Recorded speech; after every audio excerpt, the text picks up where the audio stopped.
Just wanted to say welcome everybody to the Suicide Prevention webinar series. This is a 6-month series spotlighting 6 different speakers across the state of Minnesota that are working on a variety of efforts in suicide prevention. Each month we will have a speaker talk about the context of their work, their process, and current efforts regarding their topics. I'm organizing this as a part of the Suicide Prevention Unit in the Injury and Violence Prevention section at MDH, and we're so happy to introduce our 5th speaker, Brittany Miskowiec, a suicidologist and licensed independent clinical social worker. Brittany Miskowiec will be speaking about the veteran populations and suicide prevention, and she'll be talking about the impact of suicide on the veteran population, the landscape of veteran suicide prevention efforts in the state of Minnesota, and tips on how to speak to veterans about suicide and additional resources. And so I'll be sharing my screen with the presentation information. And Brittany, you can take it away. Thank you, Shelley. So welcome, everyone. Thank you for joining me this afternoon. I would love for everyone to turn on your camera if you're willing to. I like to see the people that I'm presenting to, opposed to just like, in Teams, it's the little circles with people's initials. Oh, there we go. I'm getting some popping up. So hi, Will. Hi, Paula. Awesome. Thanks for turning on your cameras, everybody. So I'm Brittany Miskowiec. I am, like Shelley said, a licensed independent clinical social worker and suicidologist. I have a few different roles across the state, but really everything I do interacts with veterans in some way. So I contract with the Minnesota Department of Veterans Affairs to help out with their suicide prevention team. And within that team, we do training, education, and we're about to start psychological autopsies, which I'll talk about shortly. I'm also the director for the law enforcement and first responder program of LE Mental Health, formerly known as LE Family Services. And by formerly, I mean before yesterday, because we just rebranded and the name changed yesterday. So working with law enforcement and first responders, there is a ton of overlap with veterans. And so I started out my career working with veterans, and then I sort of figured out this whole link between the two. And so sometimes I'll get like a double whammy, and I've got a veteran who's a cop, and it's fabulous because it's the best of both worlds for me. I get to meet my needs and my passion for working with the population and hear a little from both sides. And since I've been in Minnesota for 8 years now, suicide prevention work, mental health in general for this population has come a long way. And so today I'll be talking a little bit about the landscape of things in Minnesota right now related to veteran suicide prevention efforts. I'll talk about the sort of the state of affairs in terms of statistics and rates. And don't worry, it won't be too much. I won't have too much data and numbers for you. And then I'll also talk about how to talk to a veteran about suicide. And part of that is just a general conversation about how to talk about suicide at all. And finally, resources. So it looks like, Shelley, I might need to just tell you when to click. So if you want to click to the next slide, you'll see everything I just said. So good thing I knew what it said. You can go one more for me. We're going to start off just talking about what it looks like. And we have 20 million veterans across our country, which is a lot. That's a lot of people who have made that sacrifice and served our country. And only 6 million of them receive care through the VA healthcare system, which, I mean, most people can figure out that's less than half. For those of you who really know the military culture, I could make a joke about Marines and not doing math very well, but not everybody would get it. Not even half of the people are connected to VA healthcare, and it's for a lot of different reasons, but it's important to know that. Because when we're working with veterans and we're trying to get them connected to some type of help, a lot of people tend to just say, oh, go to the VA. Don't you get your healthcare through the VA? And not everybody's even connected to that. And the VA has now changed their perspective on providing care to veterans and shifted toward a public health approach, which we'll talk about in a few minutes. In Minnesota, we have about 300,000 service members and veterans that live in our state that we are serving and trying to make sure that we can provide help and support to. Next. So what I did was just take 2018, which is the most recent year of data that I could get all of these data points, just to look at a snapshot in time so you can see what suicide looks like across our country for the general population and for veterans. So over 46,000 people died by suicide in 2018, and over 6,000 of them were veterans. That's a lot. It really is. The number is astonishing, and we all know it's an issue that we need to do something about. And I think that's probably why each of you are logged on today, because for some reason, it's near and dear to you. I've got the number here is about 17 per day. You may have heard varying statistics over the last couple years for that number. There was upwards of 22 or 23, but the most recent research shows that it's about 17 per day. That means in Minnesota, of our about 300,000 service members and veterans that we have living in our state, about 100 of them die by suicide each year. And that's about a seventh or an eighth of the 783 or so that die by suicide in the state as a whole for our general population. So it is a good chunk of our suicide deaths in the state of Minnesota. And we know that our veterans are dying by suicide at a rate 1.5 times greater than the general population. In this table here, you can see from 2014 to 2020 what it looked like in Minnesota. So, you know, the numbers have crept up, dropped down a little bit over the years, kind of holding steady between, you know, 775 kind of is the average there for the state. And then for our veterans, hovering right around or right above 100. This last year in 2020 is the lowest it's been in years, only by a couple, but we were at 100. So 100 suicide deaths in Minnesota in 2020 of our veterans, which is 100 too many. I'm going to talk about two main initiatives in the state of Minnesota from the VA and then from the Minnesota Department of Veterans Affairs.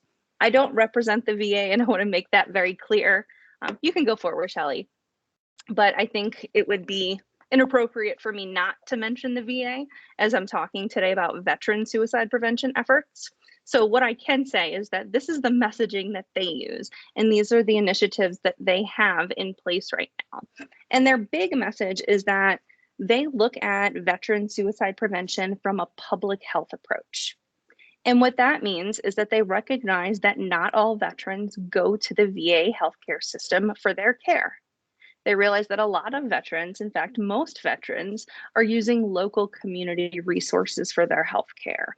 And so they're really trying to get into the communities where our veterans work, live, and thrive so that they can get connected to the VA if they need that, or so that other non-VA healthcare providers understand how to work with veterans. So even if they don't want to choose the VA themselves, that's okay. We just need to make sure that they have culturally competent providers who understand how to work with them. One of the other messages that they send, which is a common theme across the board in suicide prevention, is that there's no single factor that causes suicide.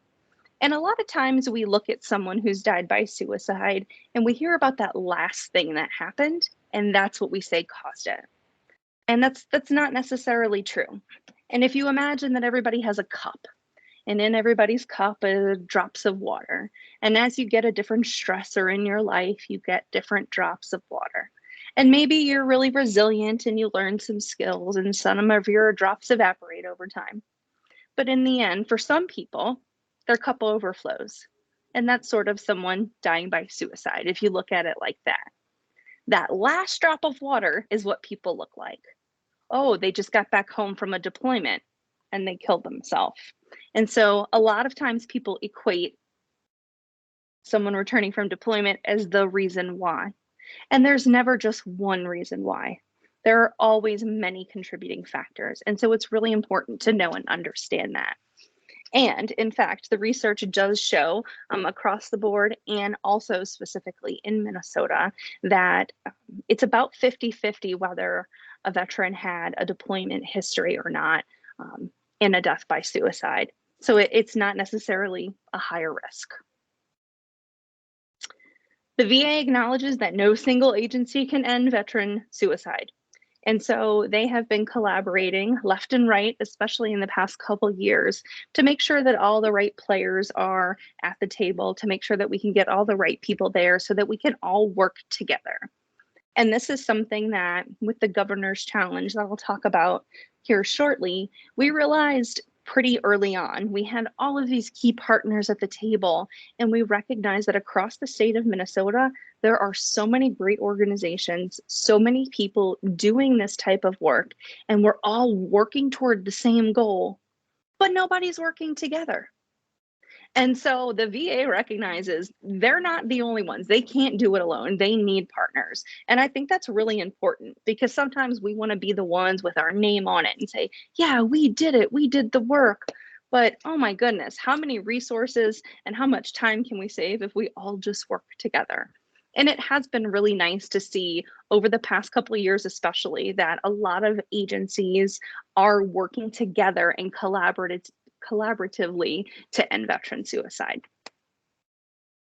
They believe that everyone has a role to play in protecting those who protected us, and I agree with that.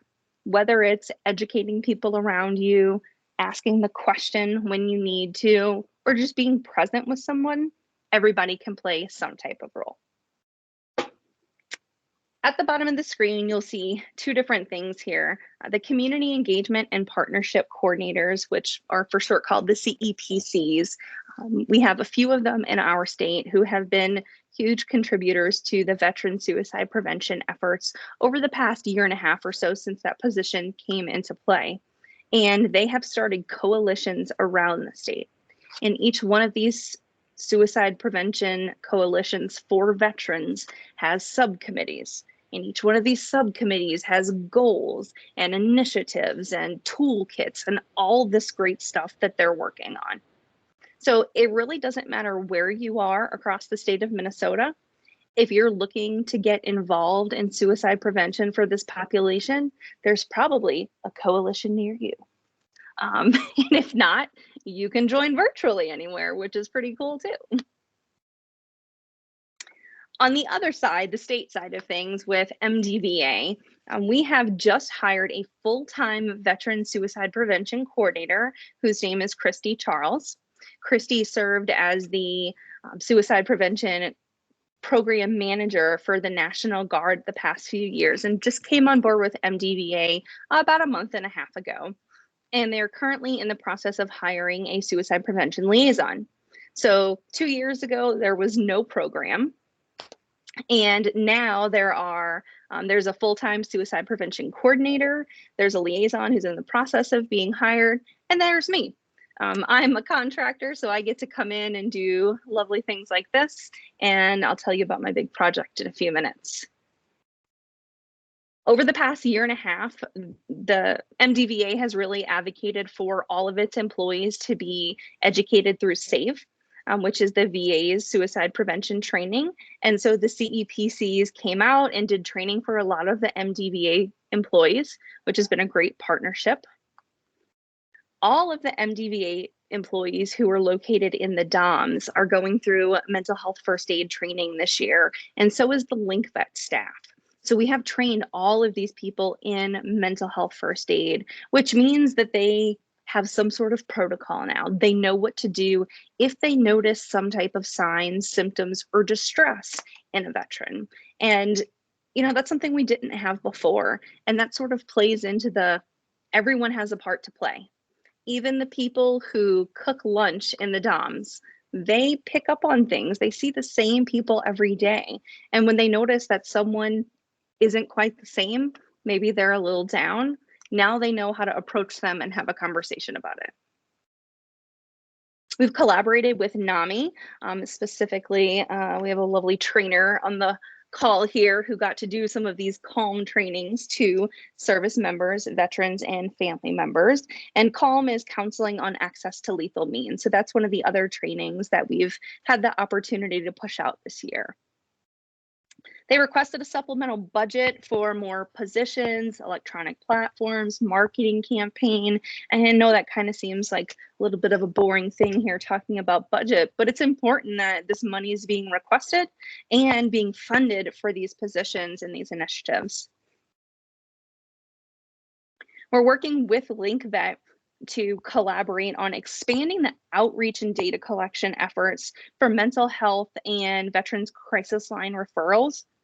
This is something that we haven't actually done previously, but now that they've all been trained in mental health first aid, now we can sort of track this data and actually follow up with the veterans who are calling in and make sure that they've got whatever connections that they need. So it's kind of just that above and beyond at this point. We've got free access to psych armor education with tracking from the Governor's Challenge. So there's all sorts of different trainings on psych armor, which I can make sure the link is sent out for in case anyone is looking for some additional recorded trainings. We've had an increased presence at events, booths, where, we've done things just like providing handouts and having gun locks available. And although that, might seem like something small, it's important because every interaction counts and you never know who's going to walk by and who might be thinking about suicide that day. And then this year we were able to have Minnesota's Veterans Suicide Prevention and Awareness Day. And up in St. Cloud, we had an event where the mayor of St. Cloud came in and spoke and told his story. And we were able to really just acknowledge our veterans and the efforts that we're doing to prevent suicide. So you can see that MDVA has been up to a lot in the past year and a half. And you'll see in the bottom right-hand corner, our little logo for the Governor's Challenge. The Governor's Challenge started about 5 seconds before the pandemic hit. No joke. We had people from across the state coming together for our first meeting. We were really excited about the work we were all going to do. And then it couldn't have been more than a week later that the pandemic hit and just put everything kind of to a halt. And so it's been a bit of a challenge. Shelly, can you go to the next slide, please? Thank you. So it's been a bit of a challenge, but I do think we've come a long way. And now that we have a full-time coordinator on board and other supporting individuals, I think we're going to get really far. So the Governor's Challenge, it's really just a collaboration between the VA, the Veterans Health Administration, and then SAMHSA. And so every state has their own Governor's Challenge team if they've chosen to accept the challenge. And we're working toward preventing suicide for the veteran population as well as their family members. And so we're working together. We're not just all working in silos toward the same goal. We're collectively working with leaders in the state, policymakers, in order to reduce and ultimately try to eliminate veteran suicide. In Minnesota, our priority areas, we have 3. The first one is identifying and screening SMVFs for suicide risk. And the identification part, this is where we step outside of the VA healthcare system. This is more so in non-VA hospitals, clinics. And so just being able to ask, have you or a family member served? And then if the answer is yes, potentially screening that individual or asking them if they're connected to their healthcare benefits at the VA. So that was one of our priority areas. The next one is promoting connectedness and improving care transitions. We're working toward marketing and campaigning across the state to improve connectedness to the different healthcare options that our veterans have and making sure that they're aware of their benefits and that they can get connected to them. And then the third is lethal means safety and safety planning. We had a goal this year of handing out 911 gun locks by 9/11, and boy, did we surpass it. We were over 15,000 gun locks at this point. So, I mean, we can't do anything small here in Minnesota, so we had to go big. And it was a huge collaboration. I mean, we had people all over the state. We had people driving to St. Paul to collect and then distribute gun locks all over. And it's amazing what we can do when we all come together. And so with this lethal means safety and safety planning, we're not talking about, taking guns away from people, especially with our veterans. That's not going to be the best course of action. So what we're talking about is just keeping them safe, adding a gun lock, or things like securing medication, putting ammunition somewhere separate from the gun, taking car keys away from someone who's drinking. So any of those things just to increase safety. And generally speaking, we're taking all of this to support a comprehensive state plan. So MDVA is working closely with MDH in an effort to make sure that our priorities are aligned across the state.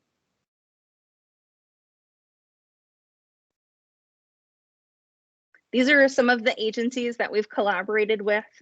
If you're logged on today and I forgot you, please add your name and your agency in the chat. But you can see that we've got state agencies here. We've got, our county veteran service offices and officers. We've got people from the Minnesota Ambulance Association, different healthcare systems, police departments, and different coalitions across the state. So it hasn't just been one organization. And as Chris just mentioned in the chat, yes, Beyond the Yellow Ribbon has also been a part of the collaboration as well. Thank you, Chris.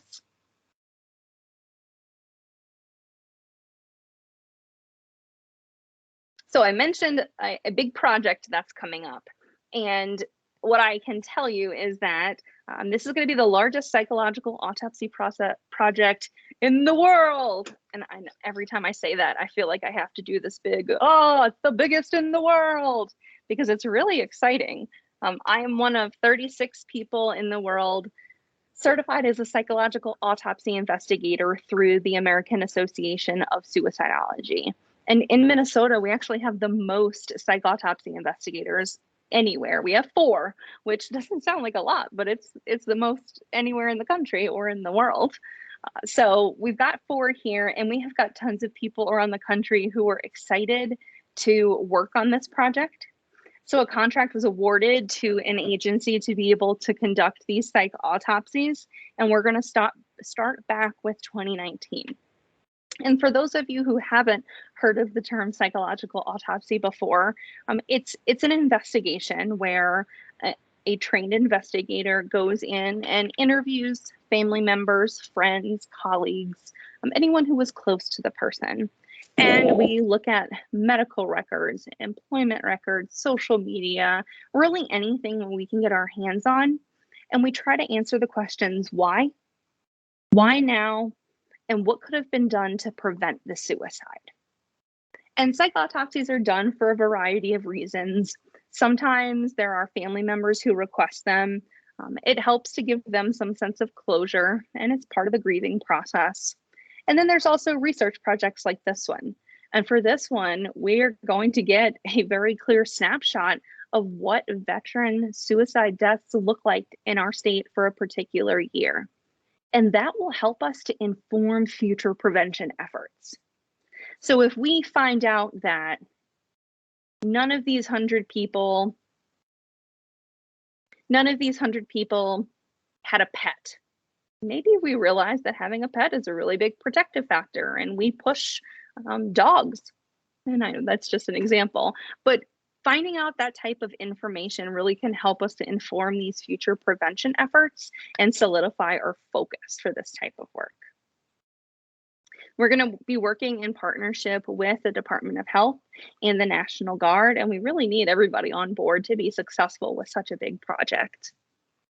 Once the project is done, we're going to have the opportunity to reach out to Operation Deep Dive, which is run by Dr. Carl Hamner out in Alabama. And we're going to be able to compare some data that he has previously collected about suicide deaths and hopefully get a better picture of what things look like across the country. So I know that's a lot of information I just gave you, but I think it's nice for everyone to know that, just from one agency, from MDVA, there's a lot being done in terms of veteran suicide prevention. You heard the VA's approach and know that they marry really well. And so you can see that there is a lot being done across the board. Now, we're going to talk about what you can do, because talking to a veteran about suicide can be a scary thing. We know that there's a stigma attached, and it makes it a little bit more challenging to talk to people. So the first thing is knowing the facts. You have to know what the myths are.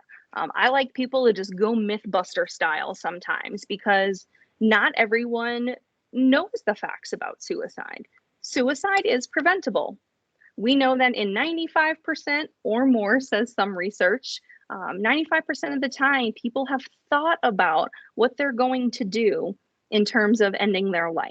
Suicide is not an impulsive act, so it is preventable, and we need people to know that. There's no single factor that causes suicide. I talked about that a little bit already, and so it's not just one thing. And here's the biggest myth of them all. People sometimes think that asking someone about suicide can put the idea in their head and make them do it. And I tell people, how do you think you're so powerful? If I ask one of you, are you thinking about giving me half of your next paycheck? I doubt any of you are going to say yes. Does that mean you're just automatically going to do it? You're going to get your next paycheck and just, oh my gosh, I have to send Brittany half of this. I don't know why, but I have to do it. No, that's not how it works. Just by someone asking you, it's not going to make them do something. And in fact, what we know is that asking somebody about suicide can be a sense of relief and can actually be a deterrent for someone ending their life. The language is important. The way that we talk about suicide is important. The stigma is real, and it's really real when it comes to our veteran population. And a lot of it is because of the culture that they were in the military. It was a very pull yourself up by your bootstraps type culture. If you talk about your feelings and your emotions, you're weak. If you go talk to the shrink, something's wrong with you. And so that stigma is still there, even for those people who have separated or retired from the military. So you have to know the facts. You also have to know what to look for. And warning signs of suicide can look a lot of different ways. It can be a combination of any of these things. It could just be one of them. But these are some of the things that might sort of, set off that alarm in your head that goes, what's going on? So it could be someone who talks in some way about feeling trapped, or maybe they're experiencing unbearable physical or psychological pain. Oftentimes we hear people talk about feeling like they're a burden on others. So that sense of burdensomeness can be really strong and can be a contributing factor for suicide. Reckless behaviors, withdrawal from friends, family, or activities that the person previously liked to engage in, feeling lonely or isolating.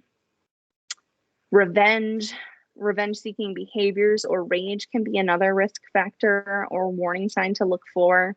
And mood swings. Now this says extreme mood swings. To me, mood swings is the one thing where you can kind of go, any type of mood change could be a warning sign of suicide. And it's just kind of that, sometimes you just get that gut feeling that something's not right. Something's a little off. And if you feel that, it might be worth having the conversation with somebody. Sometimes it's as easy as seeing someone increase their substance use, or talk about wanting to kill themselves, or prepare for their death by gathering medication or getting a gun. Sometimes people say they just feel like there's no reason for living. So any of these things could be warning signs for suicide. So you need to know what to look for. You also need to know what to say.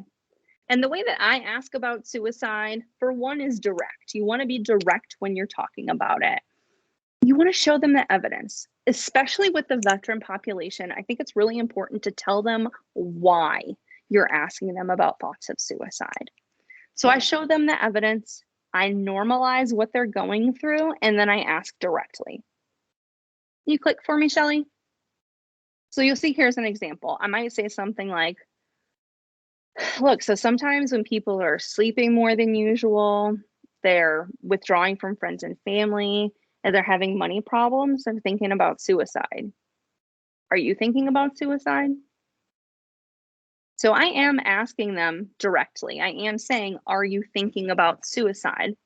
But at the same time, I'm leading up to it. I'm telling them why I'm asking them the question.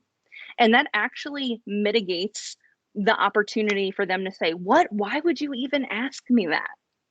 And so I really like easing into it this way. I normalize it and I say, look, under these circumstances, I can see how you might be thinking about that. By showing them the evidence, it allows them to understand how you got to that point. And I think that's a really important thing for our veterans to understand and to know why we're asking them that question. So it's important to know what to say. It's equally as important to know what not to say. I've heard it all. I've heard people say, you're not thinking about suicide, are you? Or you're not going to do something stupid, are you? I've worked with a large organization that had a year-long suicide prevention campaign, and at the end of the year said, well, it's really nice to hear that people are, going around and talking about suicide and mental health. And I looked at them and said, do you realize you just whispered the word? So whispering the word suicide is not going to help. It's not going to decrease the stigma. The word committed is frequently used. People say, are you thinking about committing suicide? Or they talk about someone who in the past has committed suicide. And the reason we try to stay away from that word is because the word has a negative connotation. You hear the word commit and you think you committed a crime, you committed a sin, you're psychiatrically committed, right? And grammatically, it doesn't even need to be there. Are you thinking about committing suicide? Are you thinking about suicide? Just do away with it. Saying completed suicide, the word completed sort of makes it sound like something was successfully done. We don't ever want to think about suicide in that way. So that sort of goes along with that next successful suicide. So for either of those, we would just use the word suicide. A failed attempt, it's an attempt. It's a suicide attempt. The word failed doesn't need to be there. And same with failed suicide. A failed suicide would be a suicide attempt. So these are the things to avoid. We don't want to say these. These are the no-no words, the no-no list. The next thing you have to know is what to do. And the first thing on here is to appear confident. And this is something that I took from the mental health first aid training that I do because I just love this concept. It doesn't say you have to be confident. It just says you have to appear confident. And so it's kind of like a duck, a duck in a pond swimming on top of the water. They look all cool, calm, and collected, but underneath they're paddling super, super fast. And that's kind of what it's like. I've asked a lot of people if they're thinking about suicide. And every time I ask, there's still that half a second pause after I ask the question and while I'm waiting for someone to answer, where I just kind of, or my heart kind of stops for a second. And it's because we're talking about a life or death situation. And it's serious. And I think it's okay to be serious, but you at least need to appear confident. And the reason for that is because we want the person to know that we are a comfortable person to talk to about suicide and that we're okay having that conversation. I encourage you to treat it like any other conversation that you would have. And I don't mean that to say it's as casual as, hey, what's for dinner? But what I mean is be curious, be genuine, ask the questions that you want to know. So if someone says, yeah, I have been thinking about suicide, I might say something like, it's pretty heavy. Thanks for telling me that. How long have you felt this way? Have you told anybody else about it? When's the first time you thought about suicide? If you can just stay focused and be present in that conversation, it's going to be a little easier. Because what we tend to do is try to problem solve and try to think all the way to the end and think about what we're going to do to keep that person safe. When really, what they need is for someone to hear them. They need the opportunity to talk about their thoughts of suicide, because most of the time, people can talk themselves out of it if they're given the opportunity to talk, which is pretty cool. You'll also need to know that you can ask for help if you need to. And one of the great resources out there is the Veterans Crisis Line. You can call that phone number and say, hey, I'm with a veteran right now who just told me they were thinking about suicide. I have no idea what to do and I need some help, so I called you. And they will walk you through every step of the way. And then you need to know how to connect them to resources. And if you don't know all of the resources, that's okay. I'm about to tell you about 150 different resources, so you'll have those. But you can also call the National Suicide Prevention Lifeline or the Crisis Line. You can text. You can go to a ton of different resources online and get an accurate list of what is in the area for that person. So, resources. I have a huge long list here, and part of this was developed with the CEPCs from the VA in a healthcare toolkit that they developed this year. So we've got the VA medical centers in Minnesota. We have one in Minneapolis and one in St. Cloud. And of course, this is a hospital where they've got primary care, specialty care, mental health care. They also have the emergency departments as well. So these are a great resource for our veterans.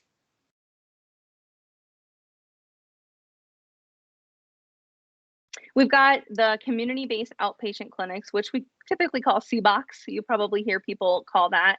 And they are VA healthcare clinics. They're just much smaller, and they're in locations across the state. So we've got Albert Lea, Mankato, Maplewood. There's one in the Northwest Metro, Rochester, and Shakopee.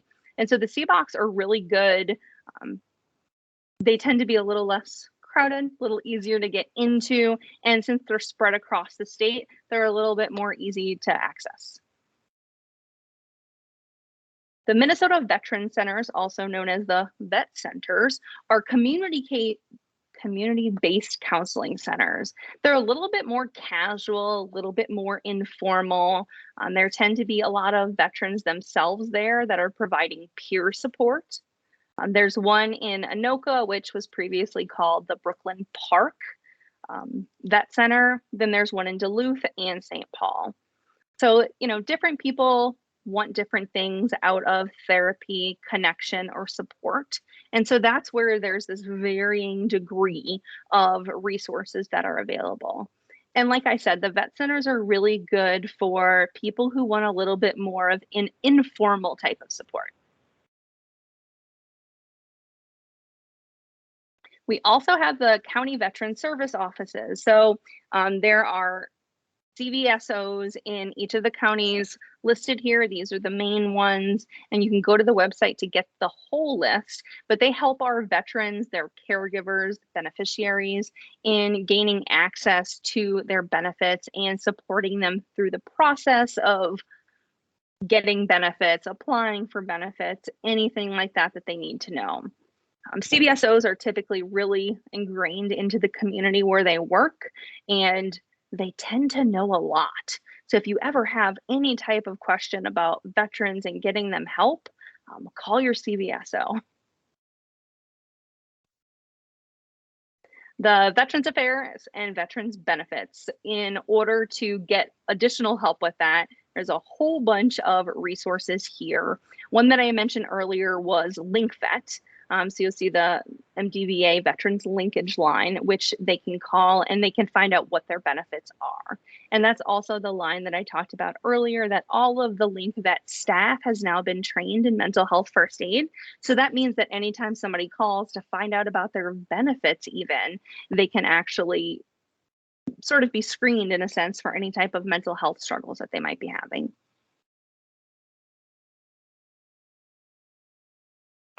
Employment and housing, we also have a bunch of resources for across our state.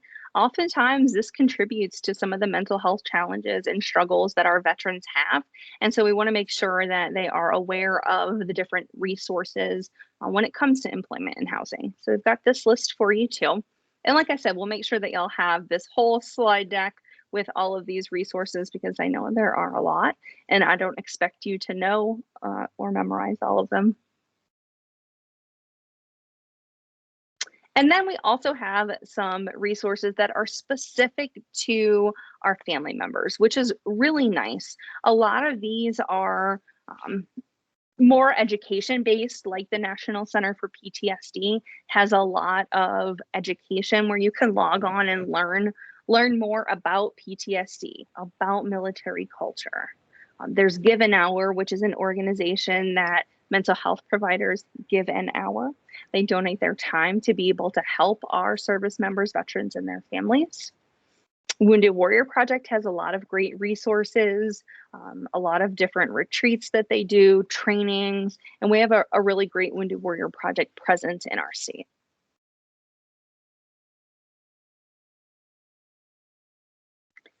So here's a few things about how you can help. So one of the things that you can do is just promote connection. Connection and connectedness are one of the greatest protective factors around suicide. And so if you can promote that connectedness amongst your peers, your family members, your colleagues, your community, and any of that would be helpful. Understand that there is a collaboration in our state for suicide prevention as it relates to veterans. We are doing something about it all the way to the top. And so it's important for people to know that. Sometimes we don't know what's going on all the way at the top. And so I like people to know that at the state level, this is a priority and we are working on it. Seek and promote education and awareness of military culture. There are a lot of different free online trainings that you can take to understand military culture. And if you do that, you're probably more likely to ask a veteran if they're thinking about suicide. Be one of those myth busters. Be somebody to stand out there and go, nope, that's not true. If you ask somebody about suicide, it's not going to put the idea in their head. That's something that we can all do because the stigma is a beast. And if we can all combat it together, hopefully we can slay the beast. Be an example with lethal means safety by using a gun lock, having an extra gun lock around to provide to somebody who might need it. Say hello. Look people in the eyes. Something as simple as that. There have been a lot of suicide attempt survivors who tell their story and say, if just one person would have said hello. That's a big deal. Appear confident. Remember, you don't have to be confident, but appear confident. Be genuine. In the end, if you're genuine, that will show through. And then know your national, state, and community resources. It's important to have that information. I tell people to take a picture or take a screenshot on their phone because you can write it down somewhere, but you know you're not bringing that notebook with you. You've always got your phone with you. So have it there in case you need it. And the last thing I wanted to share, this was something that we created for the Governor's Challenge this year. Each state had to come up with their sort of picture of what suicide prevention meant for their state.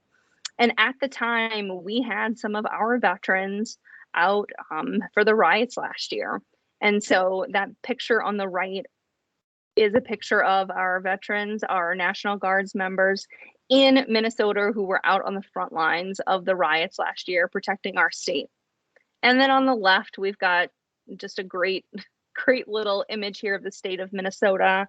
We've got our hot dish in the top right-hand corner, which was a continuous theme throughout the Governor's Challenge work that we did, because we all are sort of just throwing things in together. And we are a collaborative effort across the state, and it's important to know that.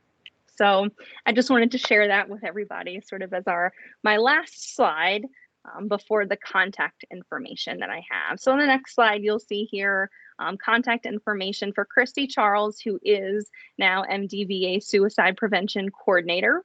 Paula Nowinski, who Christy reports to. And then there is my information as well, along with MDV's website. So if anybody has any questions, I know that Shelly's sort of monitoring the chat there and will let me know what's come through, but you are also all welcome to reach out via email with any follow-up. Thank you very much. Thank you so much, Brittany, for this wonderful presentation. Feel free, everybody, if you have any questions, feel free to unmute and then just ask or type in the chat and we'll get to them.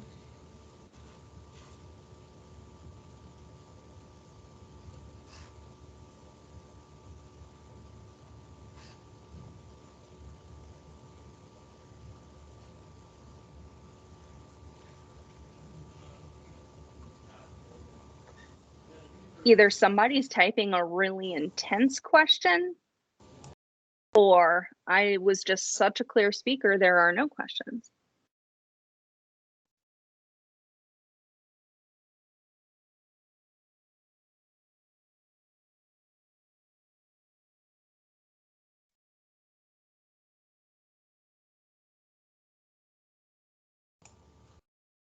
Kelly asks, are we able to get these slides? Do you want me to go ahead and upload it into the chat, Shelly, or were you going to send them out afterwards? Yeah, I'll be sending them out afterwards with the recording so that you can share with any colleagues that missed this. I will say there are no like CHE credits with this or CEU credits with this whole series, but it's just purely for educational.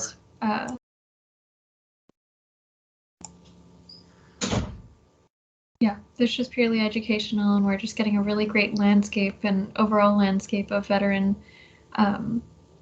suicide prevention with Brittany here. Well, again, I'd like to say thank you to everyone for coming. I appreciate you taking the time out because I know everyone's schedule is busy. Enjoy the rest of your week and make sure to at least smile at someone. Yeah. Thank you, everybody, for joining.